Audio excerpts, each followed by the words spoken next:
Have you ever imagined Jesus, the Almighty, asking someone for help?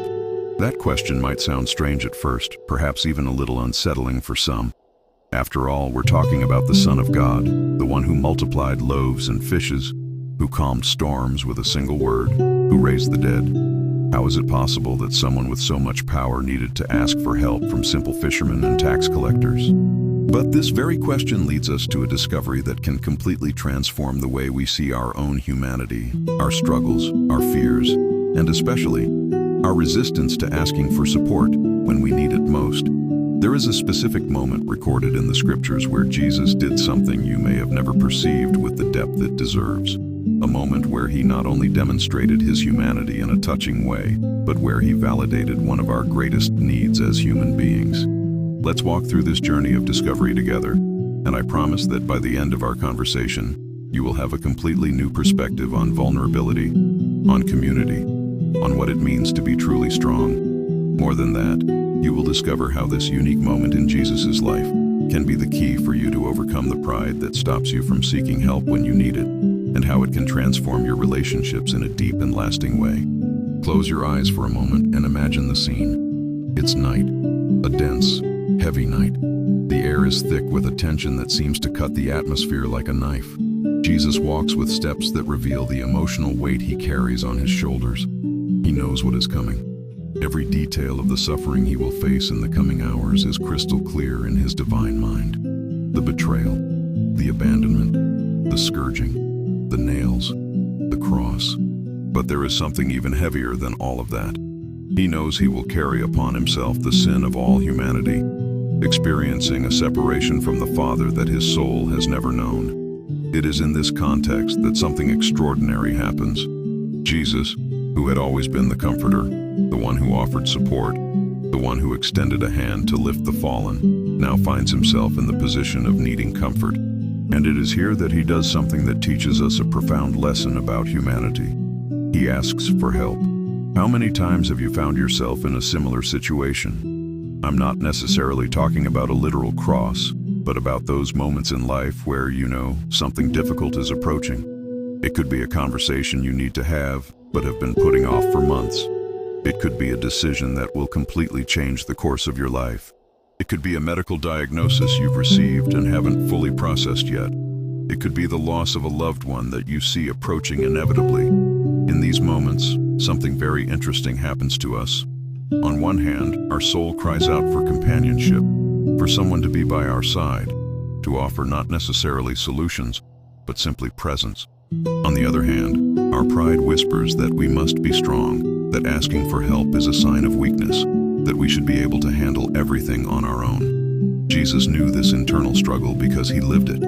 He experienced this tension between the human need for support and the natural resistance we have to showing vulnerability. And the way he handled it offers us a completely new path to face our own moments of fragility. In the Garden of Gethsemane, Jesus did something he had never done so directly before. He looked at Peter, James, and John, his closest disciples, and said, "My soul is overwhelmed with sorrow to the point of death.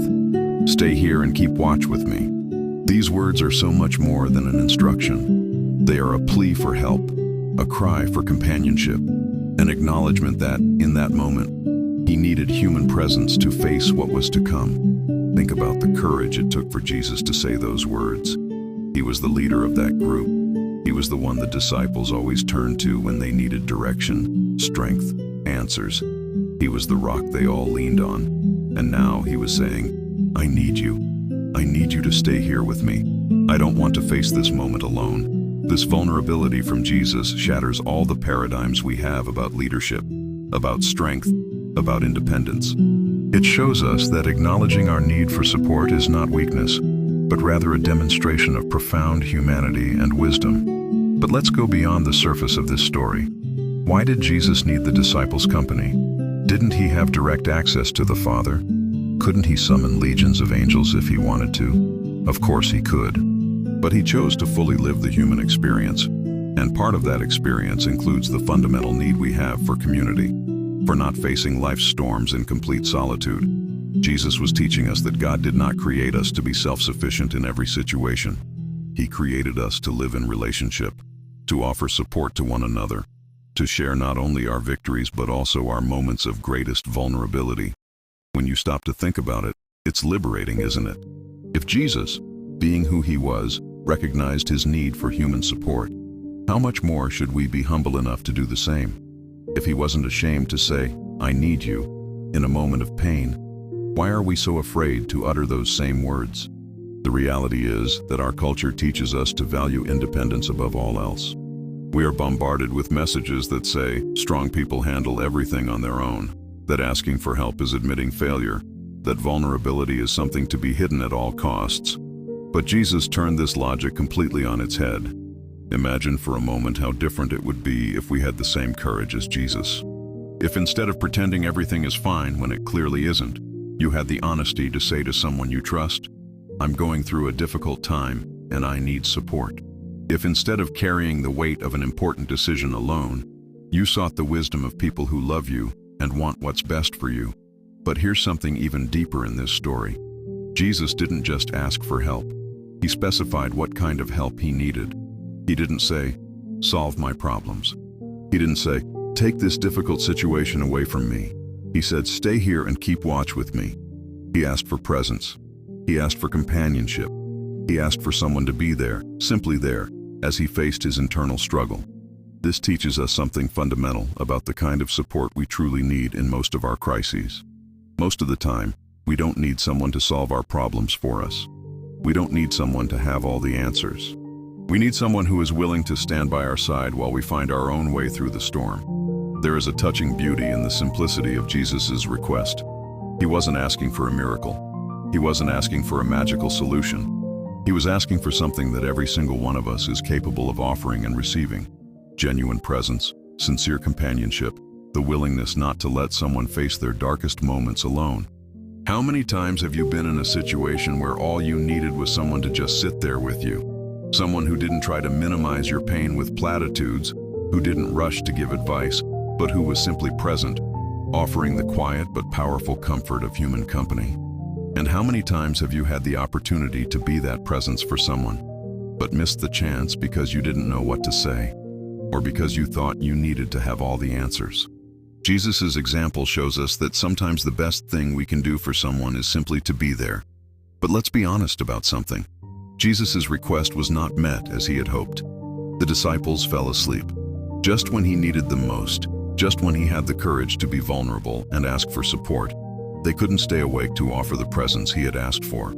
How do you think you would feel if that happened to you? If you finally gathered the courage to ask for help and the people you trust most let you down, you would probably feel betrayed, abandoned, maybe even regretful for having opened up. But Jesus' reaction teaches us something even more profound about how to handle human disappointment. He didn't become bitter.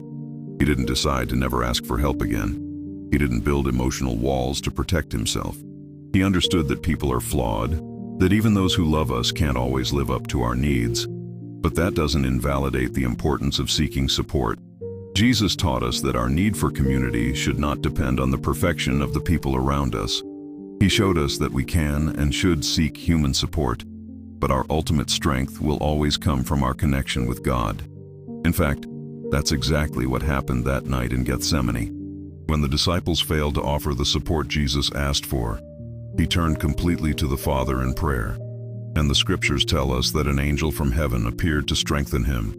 God always provides the support we need, even when it doesn't come from the source we expected. This leads us to an important reflection on expectations. Often, when we ask for help, we have very specific expectations about how that help should come and from whom it should come. But God frequently meets our needs in ways we don't anticipate, through people we didn't expect, at times we didn't plan. The secret is to keep an open heart to recognize the support when it arrives, even if it's different from what we imagined. Sometimes the help comes through a casual conversation with a stranger. Sometimes it comes through a song that plays at the exact moment we need to hear those lyrics. Sometimes it comes through a book someone recommends, or an opportunity that arises unexpectedly.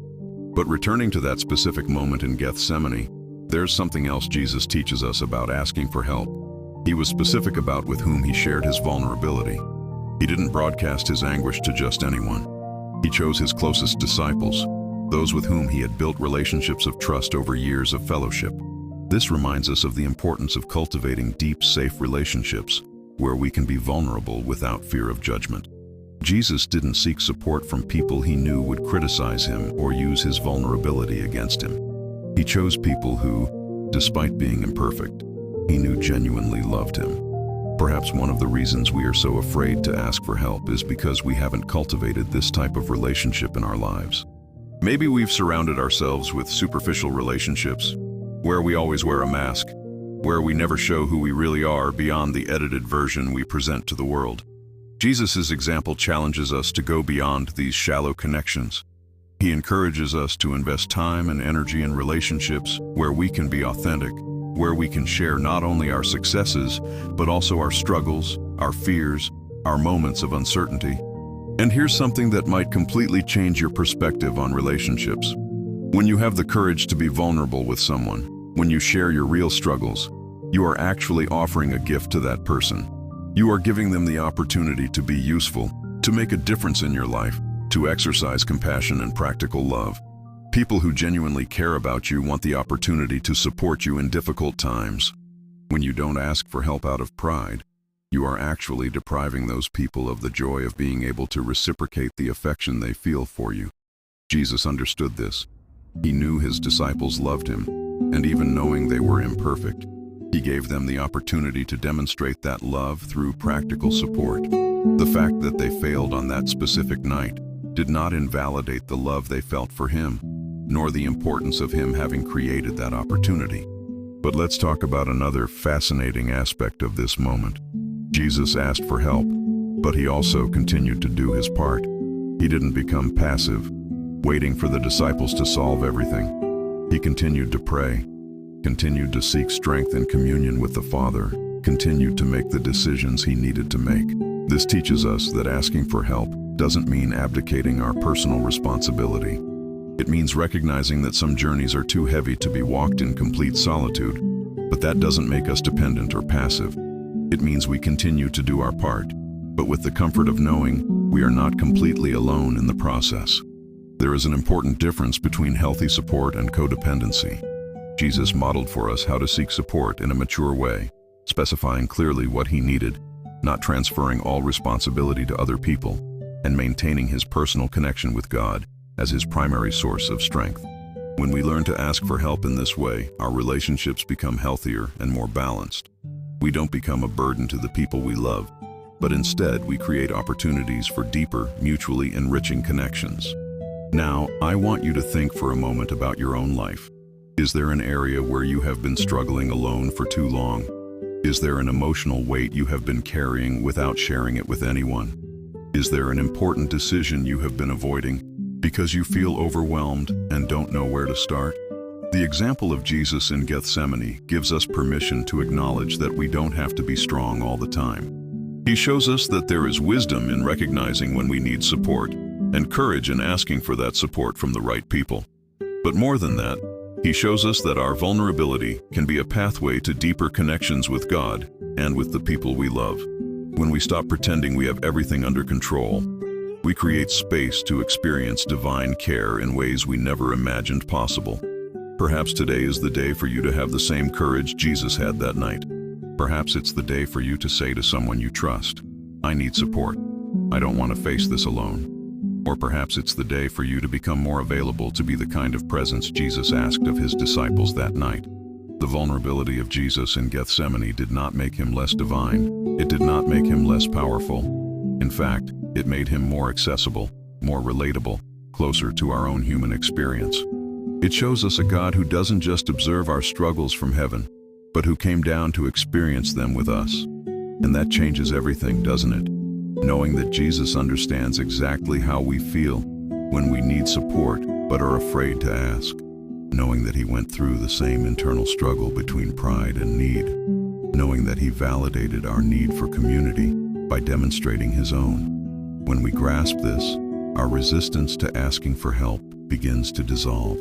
When we understand that Jesus himself modeled healthy vulnerability, we start to see our own need for support not as weakness, but as authentic humanity. And when we start to live this way, something beautiful happens. our relationships deepen, our community strengthens, our faith becomes more real and practical, and we discover that the Christian life was never meant to be lived in isolation, but in genuine connection with one another. Jesus' plea for help in Gethsemane was so much more than a moment of personal vulnerability. It was a demonstration of how we ought to live as a community of faith, supporting one another, sharing our burdens, being a real presence in the lives of the people we love. I'd like to take a brief pause in our conversation, just for a moment. If this message has touched your heart and resonated with you, I invite you to hit that like button. It's a simple gesture, but it helps us reach more people who, just like you, need a word of hope. And if you're not yet part of our community, subscribe to the channel and ring the notification bell so you don't miss our next videos. More than that, I have a special invitation for you. Think of someone you love who is going through a time when they need support. Share this video with them. It could be the start of an important conversation about vulnerability and community. Use the comments to share a time when you needed to ask for help and what that experience was like. Your story could encourage others. Now let's dive deeper into this reflection on how Jesus' vulnerability teaches us about our own need for community and support. The vulnerability that Jesus demonstrated in Gethsemane opens a window for us to understand something revolutionary about authentic faith. When we think of faith, we often imagine it as a force that makes us invincible, immune to fear, able to face any situation with a smile. But Jesus shows us that true faith is not the absence of struggle or fear. It is the ability to remain connected to God, even when our soul is deeply distressed. That night in the garden, Jesus didn't pretend to be okay. He didn't mask his anguish with empty positive affirmations. He was brutally honest about what he was feeling, both with his disciples and in his prayer to the Father. "My soul is overwhelmed with sorrow to the point of death," are not the words of someone faking strength. They are the words of someone who understood that emotional honesty is the first step to finding genuine strength. This frees us from a tremendous pressure we often carry as people of faith. The pressure to always be okay, to always have the answers, to always display an unshakable peace. Jesus shows us that we can bring to God exactly what we are feeling, without wrapping our emotions in spiritual gift paper. When you're going through a moment of anxiety, you don't have to pray only words of gratitude. You can say to God, "I am afraid." When you're facing a situation that seems impossible, you don't have to start every prayer by saying, "Everything is fine." You can say, "Father, this is heavier than I can carry alone." Jesus gave us this permission through his own example. But there is something even more profound in Jesus' prayer that night. He said, "Father, if it is possible, may this cup be taken from me." This was not just a prayer of anguish, it was a prayer of active submission. Jesus was not being passive in the face of the approaching suffering. He was dialoguing with God about it, presenting his deepest human feelings and at the same time, seeking alignment with the divine will. This teaches us a fundamental lesson about how to navigate difficult times in our own lives. We can and should express to God our fears, our resistances, our desires for things to be different. But we can also seek in this intimate conversation with him the peace that comes from trusting in his love and wisdom, even when we don't fully understand his ways. Think for a moment about a situation in your life that you wish were different. It could be an illness that you or someone you love is facing. It could be a financial hardship that seems to have no end. It could be a relationship that isn't working out as you'd like. It could be a dream that seems increasingly distant. The example of Jesus in Gethsemane teaches us that it is completely appropriate to say to God, "If possible, I would like this to be different." There is nothing wrong with wanting our circumstances to be easier, our paths to be less rocky, our burdens to be lighter. Jesus experienced these same desires. But Jesus' prayer didn't stop at expressing his human wish.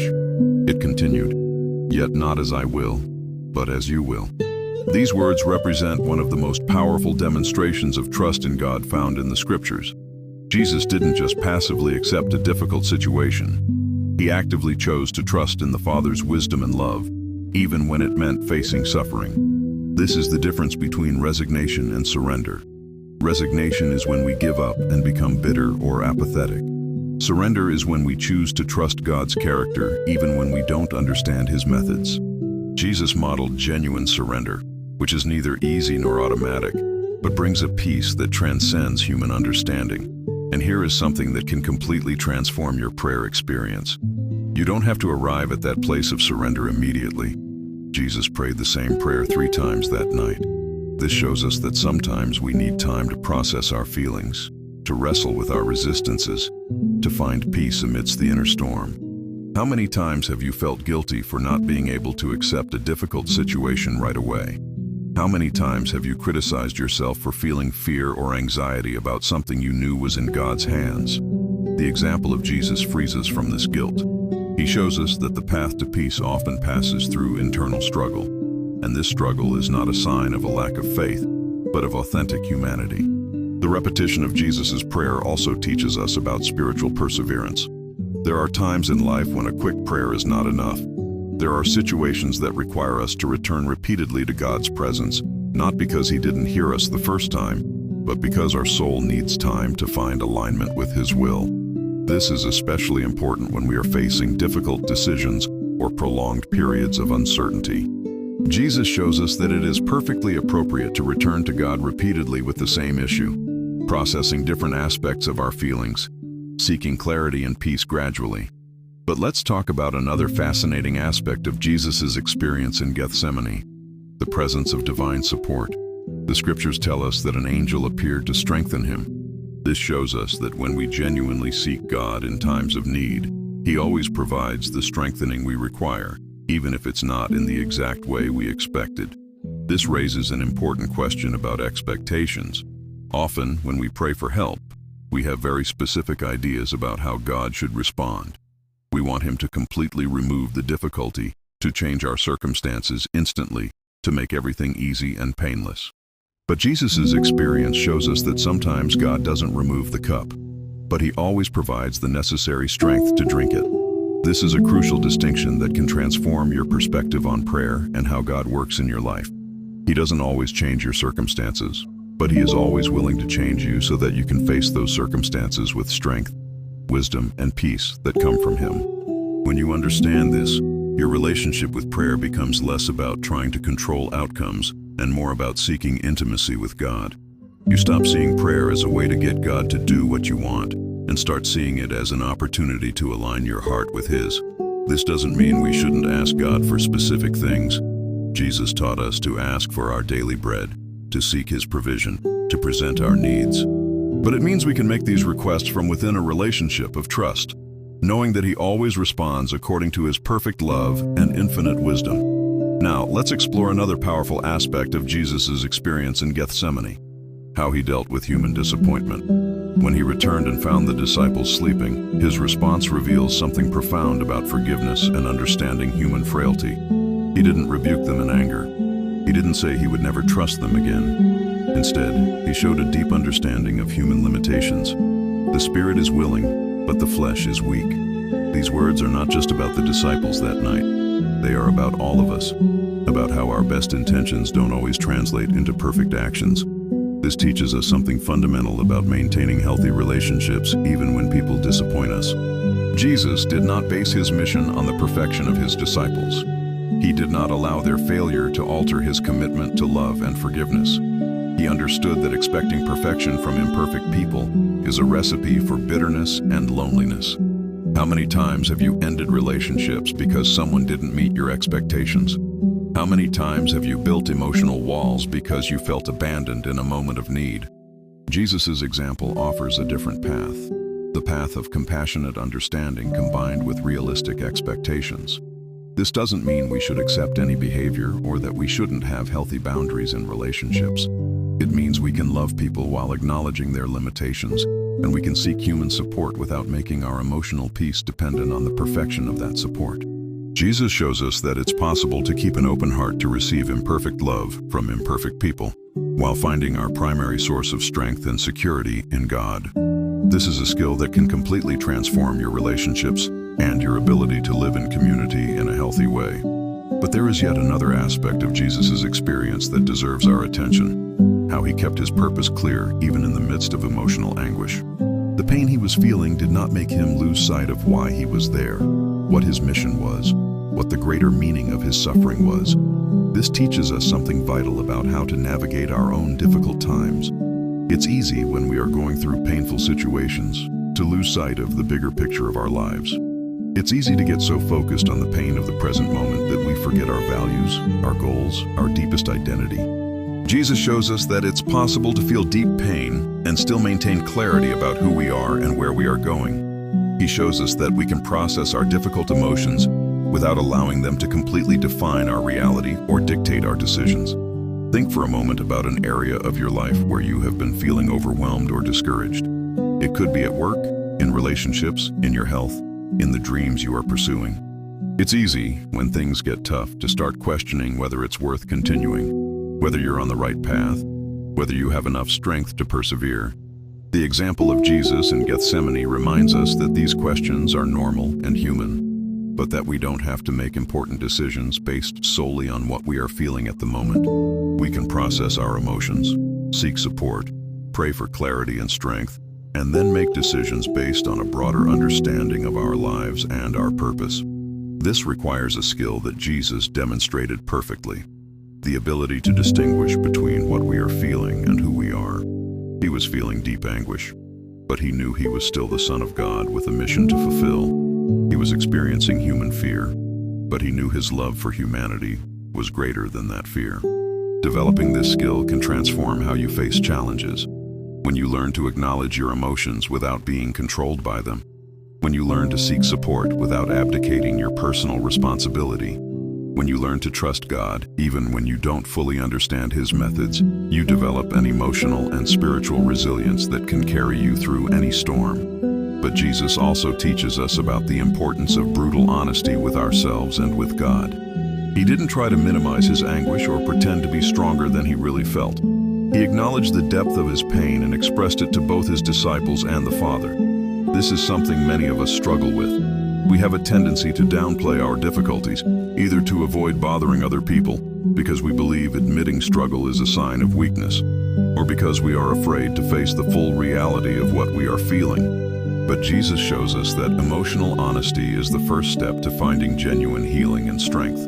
When we stop pretending everything is fine when it clearly isn't, we create space for God to work in our lives in real and transformative ways. This applies to both our relationship with God and our human relationships. When you have the courage to say to someone you trust, "I'm not okay. I'm struggling with this and that," you open the door to deeper connections and the kind of support that can truly make a difference. Similarly, when you stop trying to impress God with spiritual prayers and start talking to Him about what is really happening in your heart, you discover that He already knew it all anyway, and that He was just waiting for you to be honest so He could work more deeply in your life. The experience of Jesus in Gethsemane also teaches us about the importance of creating specific spaces and times to process our emotions and seek divine guidance.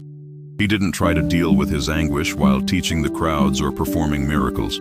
He withdrew, created a separate space, a moment dedicated specifically to facing what he was feeling. This is something our fast-paced culture often neglects. We live at such a frantic pace that we rarely stop to truly process what we are experiencing. We swallow our emotions, bury our worries, and keep running until our body or mind forces us to stop. Jesus shows us the wisdom of intentionally creating spaces for reflection, prayer, and emotional processing. He shows us that it's not a luxury or a weakness to set aside time to care for our inner life. It is a necessity and a sign of wisdom. Perhaps you need to follow Jesus' example in a practical way. Maybe you need to create regular moments in your schedule to be alone with your thoughts and with God. Maybe you need to find a place where you can be completely honest about what you're feeling, where you can pray without hurry, where you can seek clarity about the decisions you need to make. This doesn't have to be complicated. It could be a morning walk where you talk with God. It could be a few minutes at the end of the day where you write in a journal about what you're experiencing. It could be a moment during lunch where you simply stop and breathe and acknowledge God's presence. The important thing is to intentionally create space for your inner life. Jesus also teaches us about persistence in prayer. As we mentioned, he prayed the same prayer 3 times that night. This wasn't because God didn't hear him the first time, but because sometimes our soul needs time to find peace, to fully process what we are facing, to arrive at a place of genuine surrender. This has important implications for how we approach our own prayer life. We often expect one prayer to solve everything immediately, for one moment in God's presence to completely transform our perspective and give us instant peace about any situation. But Jesus shows us that sometimes the process is more gradual. Sometimes we need to return repeatedly to God's presence with the same issue, exploring different aspects of our feelings, allowing Him to work on different layers of our resistance or fear. This is not a sign that our faith is weak or that God isn't listening. It is a sign that we are complex beings with multi-layered emotions and thoughts, and that God respects this complexity, working with us patiently until we find the peace and clarity we need. Perhaps you have a situation in your life that you have been praying about for months or even years. Perhaps you have felt discouraged because it seems like nothing has changed, because you still feel anxiety about it, because you still don't have the answers you'd like. The example of Jesus in Gethsemane encourages us to keep returning to God's presence with that issue.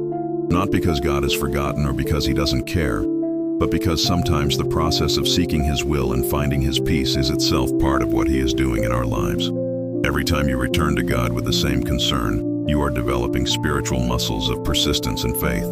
Every time you choose to trust Him, even when you don't have all the answers, you are growing in spiritual maturity. Every time you surrender to Him again what continues to worry you, you are practicing the kind of dependence He desires to cultivate in you. If you are recognizing your own struggles in this reflection, hit that like button and stay with us. In the comments, share how you've dealt with moments of vulnerability in your life. The experience of Jesus in Gethsemane takes us into emotional territory that many of us would perhaps prefer to avoid. The recognition that the Christian life does not exempt us from suffering, but teaches us to walk through it with a completely different perspective. When Jesus asked for help that night, He wasn't just demonstrating human vulnerability. He was showing us that there is a fundamental difference between suffering alone and suffering in company, between carrying our burdens in isolation and sharing them within a community that understands and embraces us. There is something profoundly transformative in understanding that Jesus, before facing the cross, first faced loneliness. Before carrying the sins of humanity, He first experienced the anguish of feeling misunderstood and alone in His pain. This was no coincidence. It was an essential part of His preparation for what was to come. And it teaches us that our own preparation for facing difficulties may also include moments of apparent isolation and anguish. But here is the crucial difference. Jesus did not allow loneliness to become permanent isolation. He did not build emotional walls. He did not decide that since people had disappointed Him once, He would never seek human support again. Instead, He taught us that human disappointment does not invalidate the importance of community. It simply reminds us that our ultimate hope must be in God. But this does not mean we should completely dismiss the support of the people He places in our lives. Imagine for a moment the emotional courage this required of Jesus. After finding the disciples sleeping for the first time, He could have said, "Obviously, I can't count on you. I'll face this alone." But He returned 2 more times, giving them other opportunities to respond to His request for support. This teaches us something revolutionary about practical forgiveness and how to maintain relationships even when we are hurt. How many times have you given up seeking support from someone because that person disappointed you once? How many times have you decided it's safer to face everything alone than to risk being hurt again? The example of Jesus challenges us to reconsider this emotional self-defense. He shows us that it's possible to keep an open heart, to receive imperfect love from imperfect people, without making our peace dependent on their perfection. But let's be honest about something that is often not discussed in spiritual contexts. There are times in life when human support simply is not enough. There are pains so deep, fears so intense, struggles so complex that not even the most well-intentioned people can offer us the comfort we need. Jesus experienced this too on that night in the garden. As much as the disciples might have managed to stay awake, as much as they might have offered all the presence and support they could, it still would not have been enough to alter what Jesus had to face alone on the cross. There were aspects of His mission that were unique, non-transferable, that He would have to go through without being able to fully share with any human being. This resonates deeply with our own experience, doesn't it? There are aspects of our journeys that, even surrounded by loving people, we must walk through in unique intimacy with God. It could be the grieving process for the loss of a loved one, It could be the fight against a life-threatening illness. It could be the anguish of a relationship that is falling apart. It could be the fear about our children's future or our own financial security. In these situations, human support is valuable and necessary, but there is a depth of experience that can only be shared with God. There is an intimacy in His presence that can reach places in our soul that no human word can touch. Jesus prepared us for this by showing us that, even when we seek human support, our ultimate source of strength will always be our connection with the Father. This leads us to a more mature understanding of what it means to live in Christian community. It doesn't mean that other people will solve all our problems or that we will never again feel loneliness or fear. It means that we can carry our burdens in a shared way, that we can offer and receive imperfect but genuine support, and that we can constantly point each other to the ultimate source of hope and strength. The anguish of Jesus in Gethsemane also teaches us something fundamental about how to process difficult emotions in a healthy way. He did not try to suppress what he was feeling. He did not pretend to be stronger than he felt. He was not ashamed of his humanity or try to jump directly to a place of peace without first acknowledging and processing the depth of his pain. This is revolutionary in a culture that often pressures us to quickly get over whatever we are facing. Jesus shows us that there is wisdom in allowing our emotions to be fully processed, in giving time and space for our soul to find its way through the difficulty, rather than trying to force a premature resolution. Think about this for a moment. When you're facing a painful situation, what is your first reaction? Do you immediately try to find the silver lining? Do you force yourself to have faith before even fully processing what you are feeling? Do you criticize yourself for feeling fear or sadness about something you know is in God's hands? Jesus gives us permission for a more compassionate process with ourselves.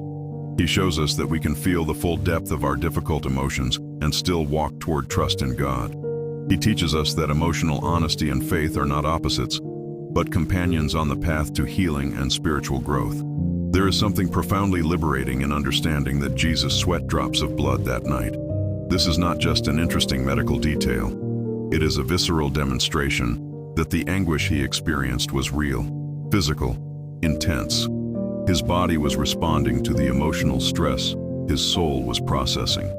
This validates our own experience when we face extremely stressful situations, when our heart races with anxiety, when we can't sleep from worry, when our stomach clenches with nervousness, when our muscles tense up from emotional strain. Jesus experienced all of this, and his experience reminds us that we are integrated beings, where body, mind, and spirit are intimately connected. Often in spiritual contexts, there is a tendency to minimize or ignore the physical manifestations of emotional stress, as if they were signs of a lack of faith. But Jesus shows us that our body can react intensely to difficult situations, even when our spirit is aligned with God's will. He teaches us that we can care for our physical and emotional health as an integral part of our spiritual journey. This has important practical implications.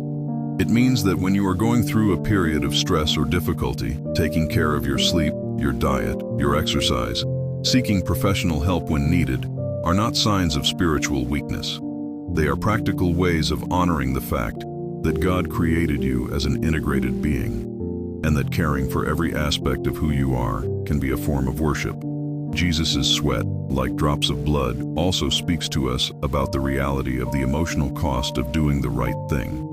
Following God's will is not always easy or comfortable. Sometimes it requires us to face our deepest fears, to embrace situations our human nature would prefer to avoid, to choose the harder path because we know it is the right path.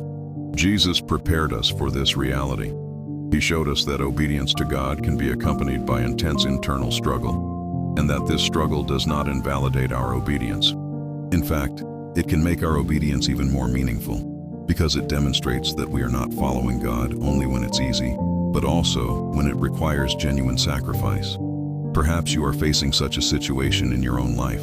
Maybe you know what the right thing to do is, but you are struggling with fear about the consequences. Maybe you feel God calling you to something beyond your comfort zone, and your human nature is resisting. The example of Jesus in Gethsemane assures us that this internal struggle is normal and human, and that it is possible to walk through it and still choose obedience. The presence of the angel who came to strengthen Jesus is another fascinating aspect of this story that deserves our deep attention. It shows us that when we are genuinely seeking to do God's will, even if it is difficult, He always provides the strengthening we need. It may not be in the way we expect. It may not completely remove the difficulty, but it will always be sufficient to enable us to do what He is calling us to do. This leads us to a richer understanding of how God works in our lives during periods of difficulty. We often expect Him to intervene by completely removing our problems. We want Him to change our circumstances, to make everything easy and painless. But the experience of Jesus shows us that sometimes God works not by changing our external situation, but by strengthening us internally to face what we need to face. When you understand this, your perspective on prayer and how God responds changes completely. You stop measuring God's faithfulness solely by the ease of your circumstances and begin to recognize it also in the strength, wisdom, and peace He gives you to navigate challenging situations. This does not mean we should not pray for changes in our circumstances. Jesus prayed for the cup to pass from Him. It means we can trust that God will always respond according to His perfect love and infinite wisdom, whether by changing our situation or by changing us to face our situation.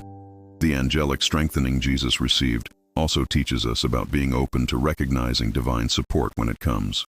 Sometimes we expect God to work in dramatic and obviously supernatural ways, but often He works through more subtle means.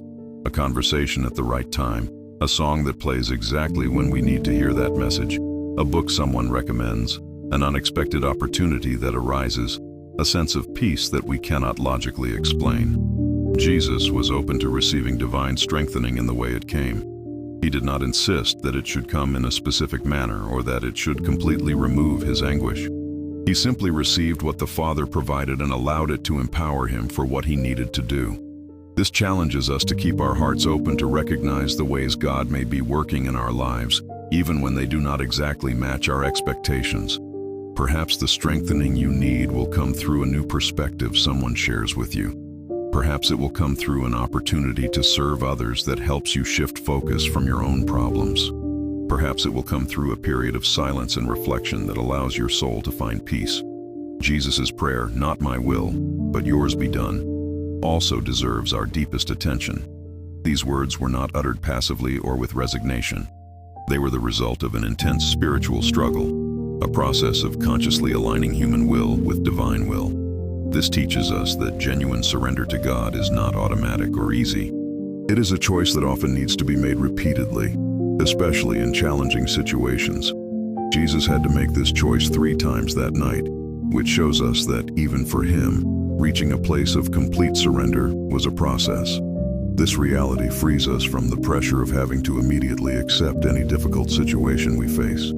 Jesus gives us permission to wrestle with our resistances, to process our fears, to express our human desires, while gradually finding our way to a place of trust in God's wisdom and love. But it is important to note that Jesus' surrender was not based on a complete understanding of what was to come. He knew He would face suffering, but He could not foresee every detail of how it would unfold. His surrender was based on trust in the Father's character, not on complete knowledge of the outcomes. This is especially relevant for us, because we often hesitate to trust God, because we cannot see how He will work in our specific situations. We want guarantees about outcomes before we are willing to hand over our worries to Him. But Jesus shows us that genuine trust is based on who God is, not on our ability to completely understand what He is doing. The experience of Jesus in Gethsemane also teaches us about the importance of distinguishing between our feelings and our identity. He was feeling deep anguish, but that did not change who He was or what His mission was. He allowed His emotions to be fully processed, but He did not allow them to define His decisions or alter His commitment to the Father's will. This is a crucial skill that we all need to develop. Our emotions are valid and important, and we should honor and process them properly, but we should not allow them to completely control our choices or define our reality. We can feel fear and still choose courage. We can feel sadness and still choose hope. We can feel anguish and still choose trust. Jesus modeled this mature emotional integration for us. He showed us that it is possible to be completely honest about what we are feeling while also keeping our identity and purpose rooted in something larger than our temporary emotions. The repetition of Jesus' prayer also teaches us about spiritual perseverance. There are situations in our lives that require sustained prayer, prolonged reflection, a continuous search for divine guidance. A quick prayer is sometimes not enough. Some spiritual and emotional battles require persistence. This does not mean that God did not hear us the first time we prayed about something. It means that sometimes our soul needs time to find alignment with His will, to fully process our resistances, to develop the spiritual maturity necessary to face what is before us. Jesus shows us that there is nothing wrong with returning repeatedly to God with the same issue. In fact, it can be a sign of wisdom and spiritual maturity, recognizing that some situations are too complex to be resolved with superficial solutions or hasty decisions. The loneliness Jesus experienced that night also speaks deeply to our own experience of isolation in times of difficulty. There is something uniquely painful about facing challenging situations, feeling that no one truly understands what we are going through. Jesus experienced this intensely, but His experience teaches us that it is possible to find deep connection with God even when we feel disconnected from the people around us. It shows us that there is a special intimacy that can develop between us and our Creator in the moments when we feel that no one else can reach the depth of what we are experiencing. This does not minimize the importance of human community. As we have seen, Jesus actively sought the support of the disciples. But it reminds us that our deepest need for connection and understanding can be met in our relationship with God, and that this satisfaction can empower us to maintain healthy relationships with imperfect people. The experience of Jesus in Gethsemane prepares us to understand that the Christian life is not about avoiding difficulties, but about walking through them with spiritual resources that transform our experience of them. It's not about never feeling fear, but about finding courage in the midst of fear. It's not about never needing help, but about seeking and offering support in healthy and mature ways. This understanding can completely transform our perspective on what it means to follow Jesus. Instead of expecting our faith to make us invulnerable, we can embrace a spirituality that acknowledges our vulnerability as an intrinsic part of our humanity, and that finds in this vulnerability an opportunity to experience God's grace and power in unique ways. When we begin to live this way, we discover that our need for support is not a weakness to be overcome, but a pathway to deeper connections with God and with the people He places in our lives. We discover that our vulnerability can be a source of strength, our emotional honesty can be a form of worship, and our dependence on God can be the foundation for an unshakable trust that does not depend on external circumstances. Is this reflection striking a deep chord in your heart? Share this video with someone who needs to know they are not alone in their struggles. Your comments on your own experiences help us grow together. What we have discovered about the one time Jesus asked for human help is not just a lesson on vulnerability or community. It is a revelation that completely transforms our understanding of who God is and how He relates to us in our rawest, neediest humanity. When Jesus told those disciples, "Stay here and keep watch with me," He wasn't just showing that He needed support. He was validating for all eternity that you too might need it, and that this in no way diminishes your dignity, your strength, or your value before God. Think about that for a moment, and let that truth sink deep into your heart. The Son of God, the one who holds all power in heaven and on earth, the one who spoke and the worlds came into being, the one who could summon legions of angels with a word, chose to experience the human need for emotional support. He didn't do this because He was weak. He did it because He wanted you to know that when you feel that same need, you are not alone. You are not being dramatic. You are not failing as a person of faith. Jesus lived this experience so that when you are going through your own Gethsemane, when life feels too heavy to carry alone, you can remember that Christ Himself walked through this valley before you. He knows the feeling of needing human companionship in moments of anguish. He understands the desire to have someone simply present when everything around you seems uncertain and frightening. This isn't just an intellectual understanding Jesus has of us. It is a visceral, experienced, lived understanding. He doesn't just observe our struggles from heaven with abstract compassion. He feels in His own emotional memory what it's like to be exactly where you are right now. Every time you feel overwhelmed and wish you could share that burden with someone, Jesus whispers to your soul, "I know exactly how that feels. I've been there." And this is where everything changes for you. When you understand that Jesus validated your need for support by demonstrating his own, you stop carrying the additional guilt of needing help. You stop criticizing yourself for not being strong enough to handle everything alone. You stop seeing your need for community as a weakness and start seeing it as part of the divine design for human life. God never intended for you to be self-sufficient in every situation. If he had wanted to, he could have created us as completely independent beings, capable of thriving in total isolation. But he didn't. He created us with deep emotional needs for connection, support, and community. And Jesus, by fully living the human experience, validated these needs as a sacred part of who we are. This means that when you are facing a difficult decision and feel you need to talk it over with someone you trust, you aren't being indecisive, you are being wise. When you are going through a period of grief and feel you need the presence of people who care about you, you aren't being dependent. You are being human in the way God created you to be. When you are overwhelmed at work and recognize you need to ask colleagues for help, you are not admitting failure. You are demonstrating maturity and wisdom. When you are struggling with anxiety about the future and seek guidance from more experienced people, you are not showing a lack of faith. You are following the example of Jesus, who sought human support, even while having direct access to the Father. But Jesus teaches us something even more revolutionary about true strength. Our culture often equates strength with total independence, with the ability to never need anyone, with always maintaining an appearance of perfect control. But Jesus turned this definition completely on its head. True strength, according to the example of Christ, includes the courage to recognize when you can't do it all alone. It includes the humility to admit when you need support. It includes the wisdom to seek help before a situation becomes unsustainable. It includes the vulnerability to let other people see that you also struggle, also feel fear, also face uncertainties.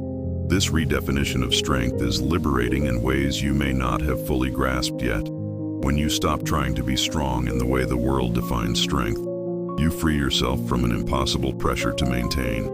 You stop wasting emotional energy pretending to be fine when you clearly are not. You stop building walls that, in the end, only leave you more isolated and overwhelmed. And when you embrace the definition of strength that Jesus modeled, something beautiful happens. Your relationships deepen because you allow people to know the real you, not just the edited version you present to the world. Your faith becomes more real because you stop trying to impress God with a performative spirituality and start talking to him about what is really happening in your heart. Your ability to help others also multiplies because you develop genuine empathy based on your own experiences of vulnerability. People who have never admitted their own struggles can hardly offer authentic comfort to others. But when you embrace your humanity the way Jesus embraced his, you become a channel of grace and understanding for people facing similar situations. Jesus also shows us that God has a unique ability to transform our moments of greatest vulnerability into our greatest source of strength. It was in Gethsemane, in his hour of greatest human anguish, that Jesus found the final determination to fulfill his mission. It was when he acknowledged his need for support that he opened himself up completely to receive the divine strengthening that enabled him to face the cross. This is no coincidence. It is a pattern God consistently uses in our lives. Our moments of brokenness, when we recognize our limitations and seek support, often become turning points where we experience God's grace and power in ways we never imagined possible. Perhaps you are going through one of those moments right now.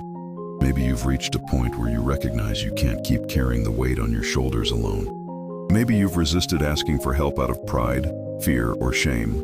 But now you're starting to realize that this resistance is getting you nowhere. The example of Jesus in Gethsemane invites you to see this moment not as a defeat, but as an opportunity to experience God in new and transformative ways.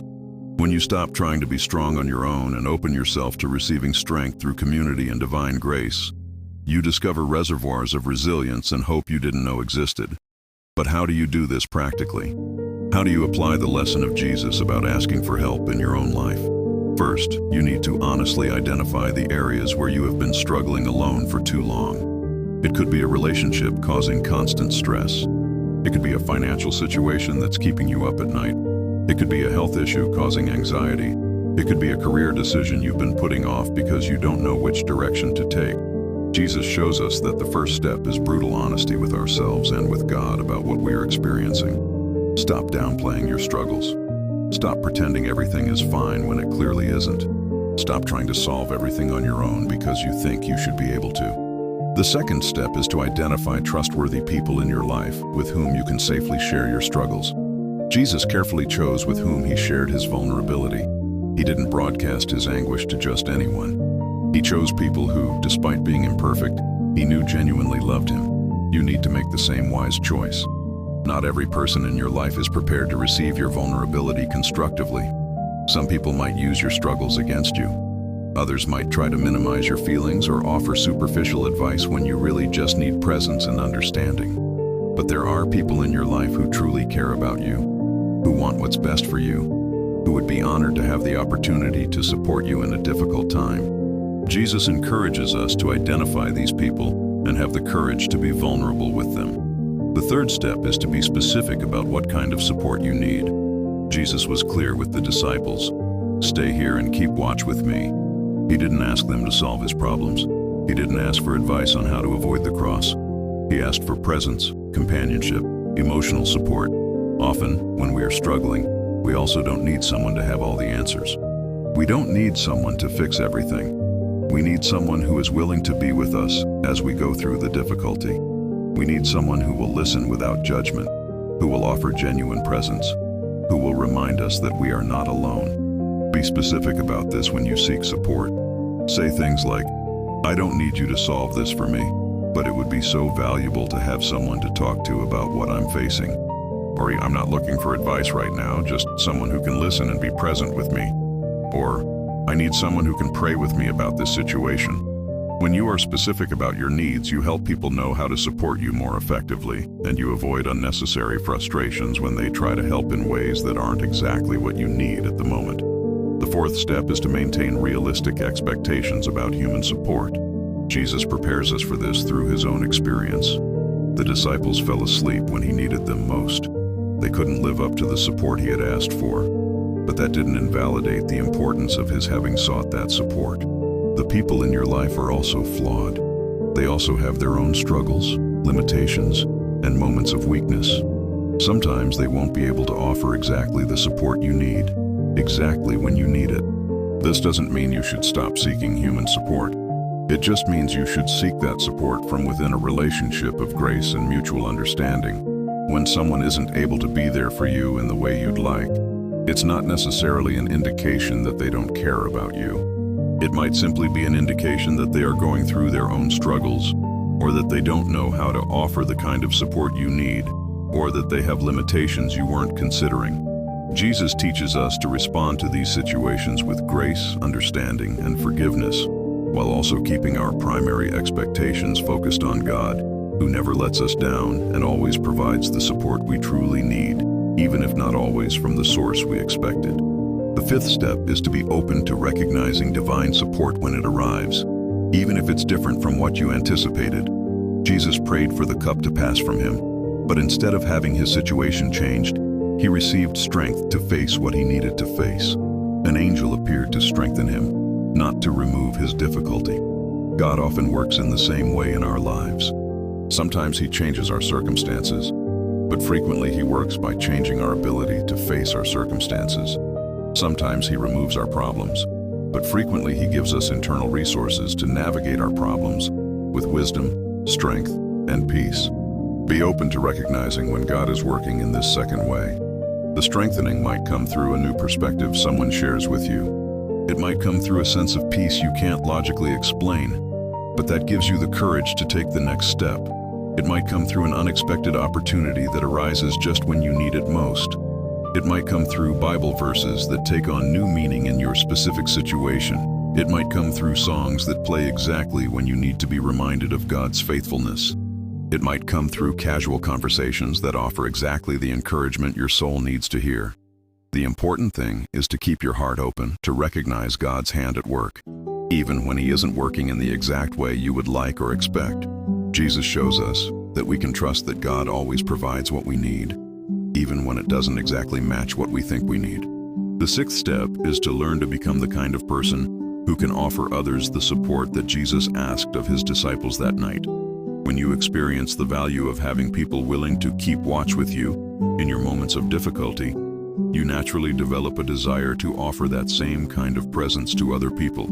This means developing skills of genuinely listening without rushing to give advice. It means learning to be present with people in their pain without trying to fix them immediately. It means becoming the kind of person with whom others feel safe to be vulnerable. When you do this, you discover that there is a beautiful reciprocity in Christian community. When you offer genuine support to others, you build relationships where you can also receive support when you need it. When you become a trustworthy person for others in times of difficulty, you cultivate the kind of deep friendships where mutual vulnerability can flourish. The seventh step is to continue developing your prayer life as your primary source of strength and guidance. The example of Jesus in Gethsemane shows us that while human support is valuable and necessary, our connection with God must always be our primary foundation. Jesus sought support from the disciples, but he spent most of that night in intimate prayer with the Father. He shows us that we can and should seek human support, but we must also continue to cultivate a deep personal relationship with God, where we can bring all our worries, fears, and needs. This means regularly creating spaces in your life for silence, reflection, and prayer. It means developing the habit of talking with God about everything that is happening in your heart, not just during crises, but as part of the normal rhythm of your life. It means seeking divine guidance for the decisions you need to make and divine strength for the challenges you need to face.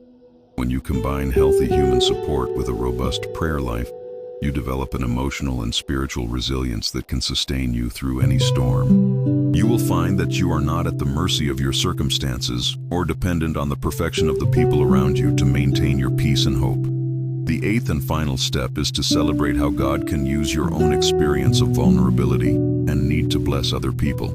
When you go through periods where you need support and experience the grace of God working through community, you develop a unique understanding of how to love and serve people who are going through similar situations. Your own struggles become qualifications to minister to others. Your own experience of needing help empowers you to offer help in more sensitive and effective ways. Your own journey through vulnerability to find strength in God becomes a source of hope that you can share with people who are starting their own similar journeys. Paul wrote that God comforts us in our troubles so that we can comfort others with the same comfort we have received from him. Jesus' request for help in Gethsemane was not just about his own need at that moment. It was also about equipping us to understand and meet the similar needs we will encounter in other people throughout our lives. When you fully embrace the lesson that Jesus taught us through his vulnerability in the garden, you become a more compassionate, more approachable, more effective person in loving and serving others. You become someone with whom struggling people can identify and from whom they can receive genuine hope. This transformation in your ability to positively impact the lives of other people can be one of the most beautiful fruits of learning to apply the lesson of Jesus about asking for help. When you stop trying to be perfect and invulnerable, you become much more useful in the kingdom of God, because you can meet people exactly where they are and walk with them toward healing and growth. The final and most transformative truth that Jesus teaches us through his experience in Gethsemane is this: you were created to live in community, to give and receive support, to experience God's love both through his direct presence and through the people he places in your life. When you embrace this truth and stop fighting against it, you discover that the Christian life becomes much richer, more connected, and more sustainable. You discover that you don't have to carry alone the burdens that life places on your shoulders. You discover that you can be honest about your struggles without losing the respect of the people who truly care about you. You discover that vulnerability can be a source of deep connection, not of shame or isolation. Most importantly, you discover that God loves you exactly as you are, including your needs, your limitations, and your moments of weakness. You don't have to become perfect or completely self-sufficient to be accepted by him. In fact, it is often in your moments of greatest need that you experience his love and grace in deeper and more transformative ways. Jesus' plea for help in Gethsemane was so much more than a moment of personal vulnerability. It was a demonstration of how life should be lived, how relationships should function, how communities should support one another. It was an invitation for you to stop trying to be something you were never created to be. and to start embracing the beauty and power of being exactly who God made you to be, a human being who needs God and other people, and who was created to offer God and other people the unique love and support that only you can give. When you live this way, you will find that life becomes not just more bearable, but also more meaningful, more connected, and more filled with the manifest presence of God, working through authentic relationships and courageous vulnerability. And you will discover that, paradoxically, when you stop trying to be strong alone, you become stronger than you ever imagined possible. If this message has brought clarity and hope to your heart, share in the comments how you plan to apply this reflection in your life. Your journey can inspire others. We have come to the end of this journey of discovery together, and I hope you feel in your heart how everything has changed since the moment we asked that first question. Have you ever imagined Jesus asking someone for help? What began as a curiosity has transformed into a profound revelation about who we are, how God sees us, and how we were created to live in relationship with one another and with our Creator. We walked together through that night in Gethsemane and discovered that Jesus, in his deepest vulnerability, gave us one of the most transformative lessons on authentic humanity found in the Scriptures. When he told his disciples, "Stay here and keep watch with me," he wasn't just expressing a personal need, he was validating for all eternity that you too might have needs, and that this need is not weakness, but a sacred part of who God created you to be. We explored how this unique moment in Christ's life shatters all the paradigms our culture teaches us about strength and independence. We discovered that true strength, according to the example of Jesus, includes the courage to recognize when we cannot do everything alone, the humility to admit when we need support, and the wisdom to seek help before situations become unsustainable. We saw how Jesus modeled a completely new way of understanding vulnerability. He showed us that we can be brutally honest about what we are feeling, both with God and with trusted people, without losing our dignity or our identity as beloved children of the Most High. He taught us that emotional honesty is not the opposite of faith, but an essential component of a mature and authentic spirituality. We learned about the importance of creating safe relationships where we can share our struggles without fear of judgment. Jesus showed us that God never intended for us to be self-sufficient in every situation. If he had wanted, he could have created us as completely independent beings, but he chose to create us with deep needs for connection and community. And Jesus validated these needs by demonstrating his own. We discovered how to deal with human disappointment in a mature and compassionate way. Jesus taught us that we can seek human support without making our peace dependent on the perfection of the people around us. When the disciples fell asleep just when he needed them most, Jesus did not build emotional walls or decide never to be vulnerable again. He demonstrated grace and understanding, reminding us that the spirit is willing, but the flesh is weak. We explored how God works in our lives during periods of difficulty. We saw that sometimes he does not completely remove our challenging circumstances, but he always provides the strengthening we need to face what must be faced. The angel who appeared to strengthen Jesus reminds us that God is always attentive to our needs and always provides divine resources when we genuinely seek his will.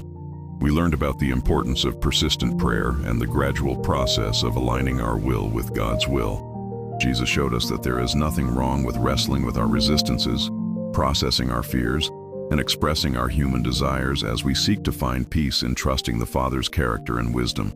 We discovered how to transform our own experience of vulnerability into a source of compassion and support for other people. When we stop trying to be perfect and invulnerable, we become much more useful in the kingdom of God, because we can meet people exactly where they are and walk with them toward healing and growth. We saw how to develop realistic expectations about human relationships, keeping our hearts open to receive imperfect love from imperfect people, while finding our primary source of security and strength in our connection with God. Jesus taught us that we can deeply value human support without making our emotional stability completely dependent on the perfection of that support.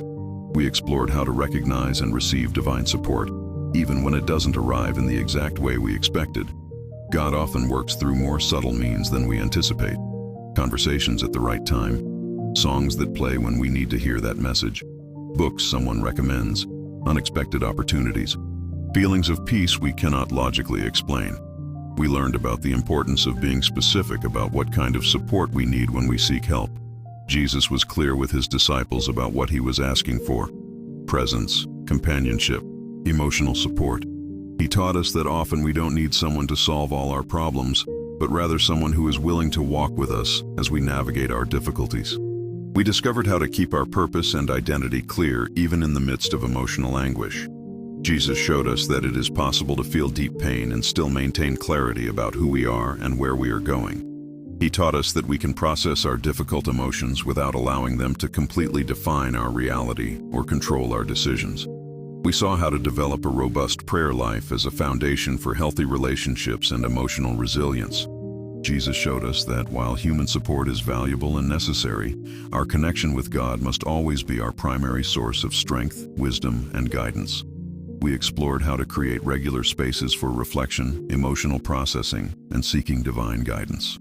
Jesus taught us the wisdom of intentionally stepping away to create dedicated moments to care for our inner life, away from the constant demands and frantic pace that often characterize our lives.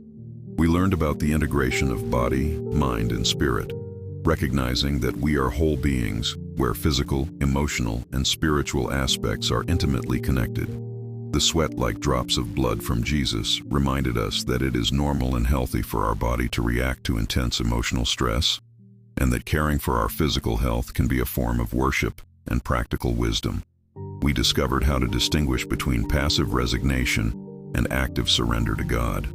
Jesus showed us that genuine surrender is not giving up bitterly, but choosing to trust in God's character, even when we do not fully understand His methods. He taught us that we can express our human desires to God while also seeking alignment with His higher wisdom. We saw how to use our own experience of need and vulnerability to develop deeper empathy and a greater capacity to serve others who are going through similar struggles. Jesus showed us that our own journeys through difficulty can become qualifications for ministering hope and support to others. We explored how to maintain healthy relationships even when we are hurt or disappointed. Jesus taught us that we can love people even while recognizing their limitations, that we can offer forgiveness without becoming people who accept any behavior, and that we can seek human support while maintaining healthy boundaries. We learned about spiritual perseverance and how some situations require a prolonged search for divine guidance and strengthening. Jesus showed us that there is wisdom in repeatedly returning to God with the same issue, allowing our soul to gradually find the alignment and peace we need. We discovered how to recognize that our need for community is not a weakness to be overcome, but a divine design to be embraced. Jesus validated our need for mutual support by demonstrating His own, teaching us that we were created to live in relationship, not in prideful isolation. We saw how to develop practical skills to offer the kind of support Jesus requested, learning to listen genuinely without rushing to give advice, being present with people in their pain without trying to fix them immediately, becoming the kind of person with whom others feel safe to be vulnerable. We explored how to combine emotional honesty with trust in God, recognizing that we can bring Him exactly what we are feeling without wrapping our emotions in spiritual gift paper. Jesus gave us permission to talk with God about our real worries, our genuine fears, our deepest human desires. We learned how to find a balance between seeking human support and maintaining healthy independence. Jesus showed us that we can recognize when we need help without becoming dependent or passive, that we can share our burdens without abdicating our personal responsibility. We discovered how to transform moments of apparent weakness into opportunities to experience God's grace and power in new ways. Jesus taught us that God often uses our moments of greatest vulnerability as entry points to work in our lives in ways we did not anticipate. We saw how to develop realistic expectations about prayer and how God answers our needs. Jesus showed us that sometimes God changes our circumstances, but often He works by changing our ability to face our circumstances with wisdom, strength, and peace that come from Him. We explored how to maintain hope and purpose, even when facing situations we would rather avoid. Jesus showed us that it is possible to feel fear about what is to come and still choose to trust in God's wisdom and love. That it is possible to experience anguish and still maintain a commitment to what we know is right. We learned about the importance of cultivating deep relationships where authenticity can flourish. Jesus taught us that it is worth investing time and energy in connections where we can be vulnerable safely, where we can share our real struggles without fear of judgment or rejection. We discovered how to use our own journey through vulnerability to become more compassionate, approachable, and effective in loving and serving others. Jesus showed us that when we stop trying to maintain a facade of perfection, we become much more useful to people who are struggling with their own imperfections. We saw how to find genuine strength through conscious dependence on God combined with healthy community. Jesus taught us that we don't have to choose between trust in God and meaningful human relationships. We can have both, and in fact, they complement and strengthen each other. We explored how to recognize that our limitations are not design flaws, but part of how God created us to live in healthy interdependence. Jesus validated our need for support by demonstrating that even the Son of God experienced this need during his incarnation. We learned how to process disappointment without allowing it to make us cynical or isolated. Jesus showed us that we can keep our hearts open to give and receive love even when people we expected to support us let us down. He taught us practical grace in imperfect relationships. We discovered how to distinguish between our permanent identity as beloved children of God and our temporary emotions about specific circumstances. Jesus showed us that we can fully honor what we are feeling without allowing those feelings to define who we are or control our most important choices. We saw how to develop emotional and spiritual resilience through the combination of honesty about our struggles, active seeking of appropriate support, and growing trust in the character and faithfulness of God. Jesus modeled this integration perfectly. We explored how to use moments of difficulty as opportunities for growth in spiritual maturity, compassion for others, and deeper intimacy with God. Jesus showed us that our Gethsemanes can be places of preparation for the greater purposes God has for our lives. As we reflect on all that we have discovered together, one truth emerges with crystal clarity. You were never created to face life alone. The very fact that Jesus, being who he was, experienced and validated the need for human support, should put an end forever to any shame you might feel about your own needs for connection and community. When you fully embrace this truth, everything changes. You stop wasting emotional energy trying to maintain a facade of total independence. You stop criticizing yourself for needing support in difficult times. You stop seeing vulnerability as weakness and start seeing it as authentic courage. You discover that relationships based on mutual honesty are far more satisfying than superficial connections based on impressing one another. You find freedom in the discovery that God loves you exactly as you are, including your needs, limitations, and moments of uncertainty. You develop a more robust faith because it is rooted in reality, not in fantasies about how life should be. You become a more compassionate person because your own experience of vulnerability empowers you to reach out to others with genuine empathy. Most importantly, you discover that when you stop trying to be strong alone and open yourself to receiving strength through community and divine grace, you find reservoirs of resilience and hope you didn't know existed. You discover that, paradoxically, acknowledging your need for support makes you stronger, not weaker. The lesson of Jesus in Gethsemane is not just about asking for help when we need it. It is about rediscovering how we were created to live, in deep relationship with God and in authentic community with one another. It is about embracing our humanity instead of fighting against it. It is about finding true strength through conscious dependence on God and genuine love for the people He places in our lives. When you live this way, you not only survive life's storms, you walk through them with grace, you grow through them with wisdom, and you emerge from them with a greater capacity to offer hope and support to other people who are beginning their own journeys through similar difficulties. And so, my dear friend, we arrive at a place of gentle but transformative invitation. I invite you to allow this reflection to become more than just a moment of inspiration. I invite you to let it become a turning point in how you relate to yourself, to other people, and to God. If there are areas in your life where you have been struggling alone for too long, let the example of Jesus give you the courage to seek the support you need. If there are relationships in your life that could deepen through greater honesty and vulnerability, let the lesson of Gethsemane inspire you to take steps in that direction. If there are people in your life who are struggling and could benefit from the kind of presence Jesus asked of His disciples, let this reflection motivate you to offer that support in practical and consistent ways. If there are aspects of your prayer life that could benefit from greater emotional honesty, let the example of Christ encourage you to bring to God exactly what is in your heart. But above all, allow this discovery about Jesus to lead you to a deeper understanding of how completely He comprehends your human experience. Let it draw you closer to him, not just as Savior and Lord, but as one who walked where you are walking, who felt what you are feeling, who understands your struggles in ways that go far beyond intellectual knowledge. When you allow this truth to sink deep into your soul, you discover that you are never truly alone, even in moments when human support is unavailable or insufficient. You discover that you have access to a source of understanding, compassion, and strengthening that never fails, never disappoints, and is always available exactly when you need it most. Now, as we prepare our hearts to close this time together, I would like to invite you to a moment of intimacy with the one who completely understands your need for support because he himself experienced it. A moment where we can bring to him not only our thanks for this revelation, but also our own needs, fears, and desires for a deeper connection with him and with the people he places in our lives. This is an invitation to prayer, but not a formal or performative prayer.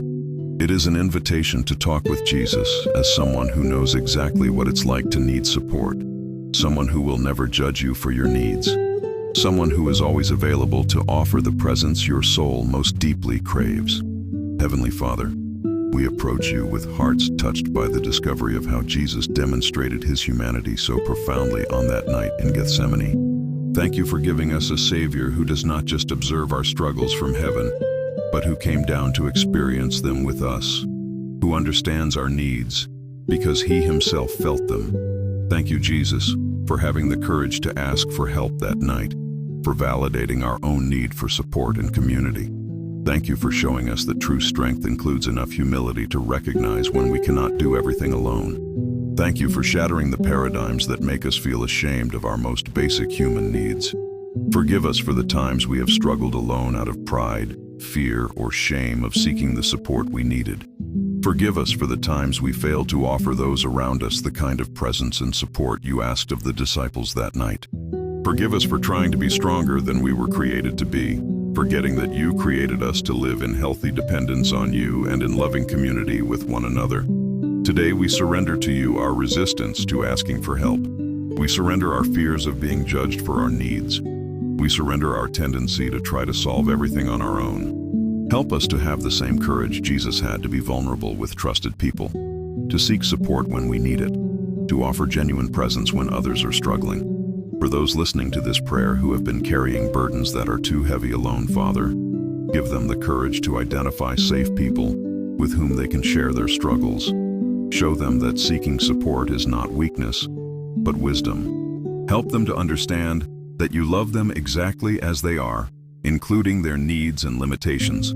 For those who have people in their lives who are struggling, give them the sensitivity to recognize when someone needs support, even when that person doesn't have the courage to ask directly.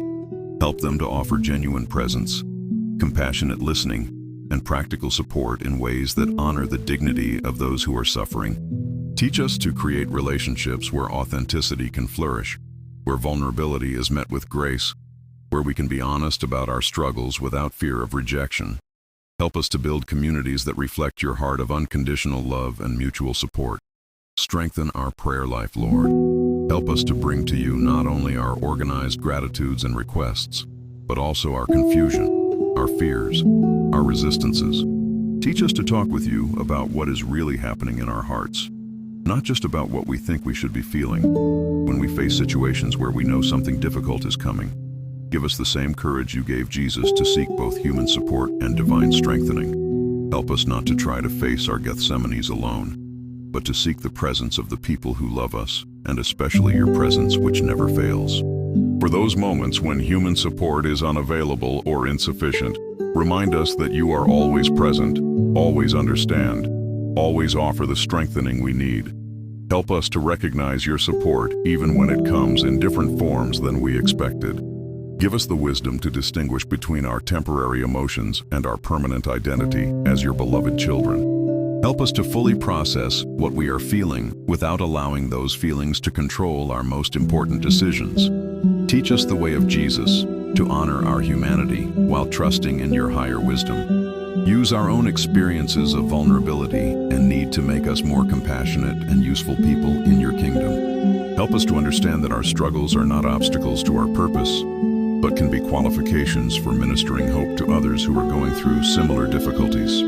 Protect us from the pride that makes us think we can do everything alone, and also from the unhealthy dependence that transfers all responsibility to other people. Teach us the wise balance that Jesus modeled, seeking support when needed, but maintaining our personal responsibility and our primary dependence on you. When people we expected to support us let us down, help us to respond with the same grace Jesus showed with the sleeping disciples.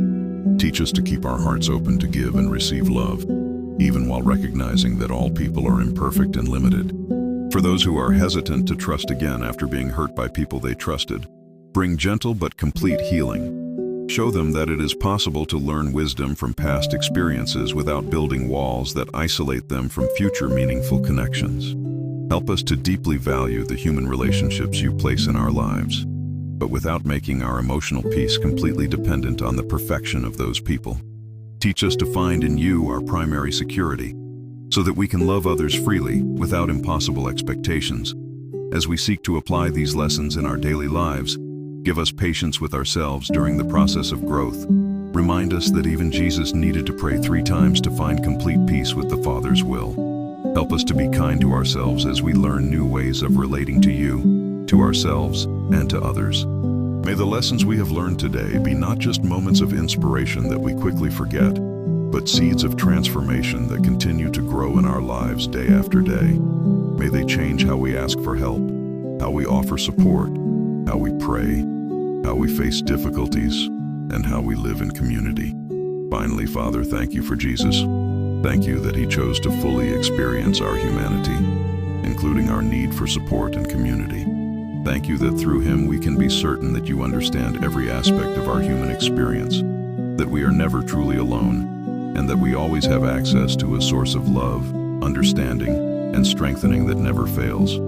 May we leave this moment carrying in our hearts the certainty that we are deeply loved exactly as we are, that our needs are valid and understood, and that we were created to live lives rich in relationship with you and in authentic community with one another.